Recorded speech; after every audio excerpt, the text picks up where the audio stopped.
Coaching कहाँ से की है, आप कितना पढ़ रहे हो। 95% बच्चे यूट्यूब से पढ़ाई करते हैं। मैंने कितना एक्सपेक्ट किया था कि वो चीज़ आप डिनाई नहीं कर सकते हो, इतना तो मैं ला ही लूँगी। तो मेरे पेरेंट्स की भी around its not that essential, तो मेरे थोड़े से कम परसेंटेज आए हैं। बहुत छोटी सी चीज़ अपने दिमाग में रखनी है, आप कोई भी एग्ज़ाम बहुत अच्छे से कर सकते हो। आगे क्या करने वाली हूँ तो ओवरऑल मिला के I scored. Hello everyone, welcome to my channel and I am Avika and I am gonna share my experience to my class 12 and how would I feel.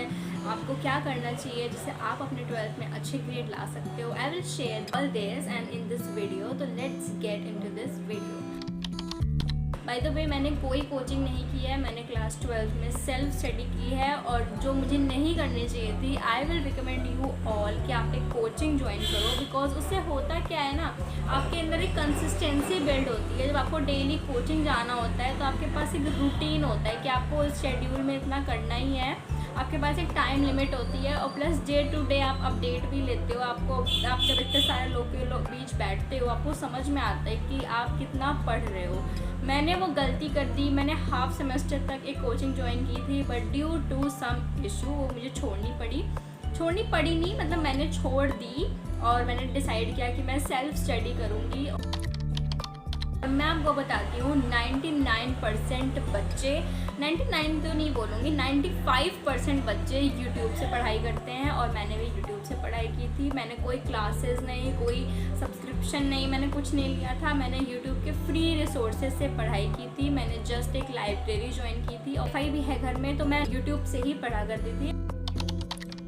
अगर मैं अपना पर्सनल एक्सपीरियंस बताऊं, जब मैंने क्लास 12 में स्टार्ट किया था तो मुझे ये तो पता था कि क्लास 12 इजी नहीं है, बहुत टफ होती है क्लास 12। इतना मुझे पता चल गया था क्लास 11 से, क्योंकि कंपैरेटिवली 11 का जो भी सब्जेक्ट्स होता था, जो भी ऐसे क्वेश्चंस वगैरह होता था वो टफ होता था। क्लास 10 तक मैंने अच्छे स्कोर किए हैं, मतलब बहुत बिलो एवरेज नहीं स्कोर किया है मैंने, एक अच्छे स्टूडेंट्स में मैं गिनती थी। पर क्लास 11 में जब मैंने पढ़ा तब मुझे फील हुआ कि नहीं, ये चीज़ें अलग हैं और ये चीज़ें टफ़ हैं। क्लास 12 टफ़ होती है और वो चीज़ आप डिनाई नहीं कर सकते हो। आप अगर बहुत ज़्यादा पढ़ रहे हो तो वो चीज़ें आपके लिए इजी हो जाती हैं, पर आप ऐसा नहीं है कि क्लास 12 बहुत इजी है, थोड़ी सी टफ़ है पर उतनी भी नहीं है कि आप उसको नहीं कर पाओ। तो मेरी जो एक्सपेक्टेशंस थी वो मेरी अराउंड 80% तक तो थी, और मतलब 80% तो मेरा था कि हाँ 90 तो मैंने नहीं सोचा था, क्योंकि मैंने उस हिसाब से पढ़ाई भी नहीं की थी, मैंने कोचिंग भी नहीं ज्वाइन की थी।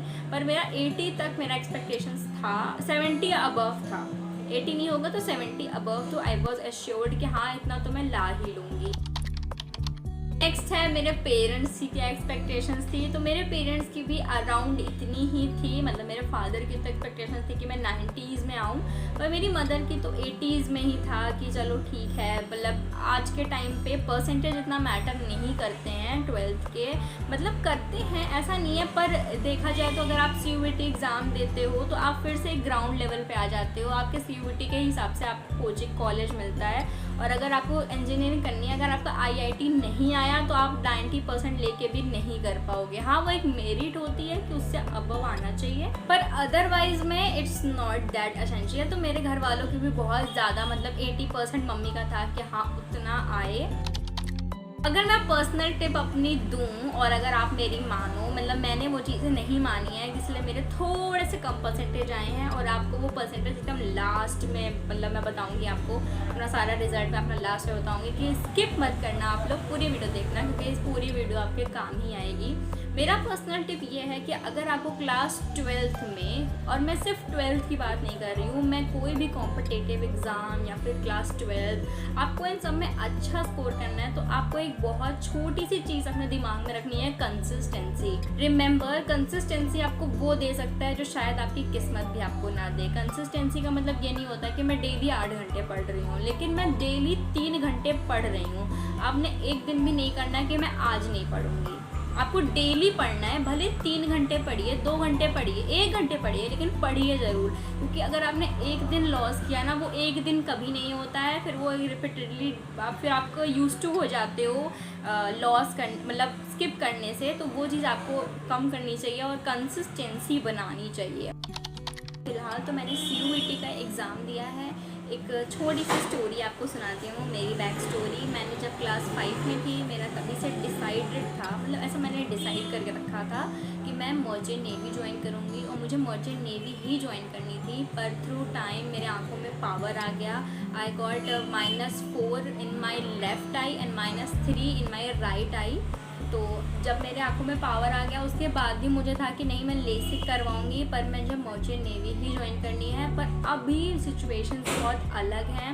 आई डोंट थिंक सो कि मैं वहाँ सर्वाइव कर पाऊँगी, क्योंकि मैंने बहुत सारी वीडियोस देखी। आई डोंट थिंक सो कि मैं इतना ज़्यादा सेक्रीफाइस कर सकती हूँ। तो मैंने फिर वो चीज़ें स्विच की और मैंने CUET में भी बहुत सारे कोर्सेज डाले हैं। मेरा डिसाइडेड है, पर अभी मैं उसको रिवील नहीं करना चाहती हूँ। वो मेरा जब हो जाएगा, I will take admission, then I will tell you the final reveal my percentage. तो मैं अपना पहले सारा नंबर्स बता देती हूँ, फिर लास्ट में मैं परसेंटेज बताऊँगी। इंग्लिश में 80 आउट ऑफ 100, फिजिकल एजुकेशन में 82 आउट ऑफ 100, फिजिक्स में I scored 65 out of 100, chemistry में I scored 70 out of 100 and maths में मैंने स्कोर किया है 75 आउट ऑफ 100। मैथ्स मेरी स्ट्रॉन्ग थी, पर फिज़िक्स मेरी थोड़ी सी ज़्यादा वीक है। पर्सनली फ़िज़िक्स टफ़ लगती है और बोर्ड के एग्ज़ाम में फ़िज़िक्स का पेपर थोड़ा टफ आ भी गया था। तो ओवरऑल मिला के I scored 74%, which is not so good. So this is it for this video. I will see you in my next video where I will be sharing probably from my CUET experience. Until then, bye bye.